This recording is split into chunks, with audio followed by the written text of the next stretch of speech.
గోస్వామి తులసీదాసు అందించిన మేటి రచనల్లో హనుమాన్ చాలీస ఒకటి. హిందూ మతంలో హనుమాన్ చాలీసకి ప్రత్యేక స్థానం ఉంది. హనుమాన్ చాలీస పఠనం వల్ల హనుమంతుడిని మెప్పించి ఆయన దీవెనలు పొందవచ్చని అంటారు. హనుమాన్ చాలీస చదవడం వల్ల శని ప్రభావం కూడా పోతుంది. హనుమాన్ చాలీస చదవడానికి ఒక సమయం, పద్ధతి ఉన్నాయి. అందులోని ప్రతి శ్లోకానికి ప్రత్యేక అర్థం ఉంది. హనుమాన్ చాలీస పఠనం వల్ల ఒక వ్యక్తిపై అద్భుత ప్రభావం ఉందని అంటారు. ప్రొద్దున్న లేదా రాత్రి ఈ హనుమాన్ చాలీస చదవడానికి మంచి సమయాలు.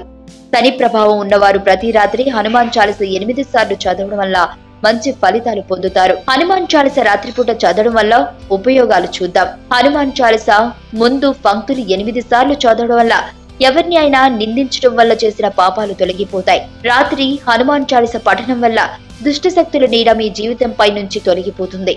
పిల్లలకి దెయ్యాలంటే భయం ఉన్నప్పుడు భయం పోగొట్టుకోవడానికి రాత్రిపూట వారు ఇది చదవడం మంచిదే. హనుమాన్ చాలీస చదవడం వల్ల హనుమంతుడి కృపకి పాత్రులయ్యి మీ కష్టాలను తొలగించుకోగలుగుతారు. ఏదైనా పెద్ద పని విజయం సాధించాలనుకుంటే మంగళ, గురు, శని లేదా మూలా నక్షత్రం ఉన్న రోజు రాత్రులు 108 సార్లు ఇది చదివితే మంచిది. సరైన శ్రద్ధ, విశ్వాసంతో హనుమంతుడి అనుగ్రహం కలిగి మీరు కోరుకున్నవన్నీ సాధించగలుగుతారు. ఈ వీడియో మీకు నచ్చినట్లయితే లైక్ చేయండి, షేర్ చేయండి. మరిన్ని అప్డేట్స్ కోసం మా ఛానల్ ని సబ్స్క్రైబ్ చేయండి.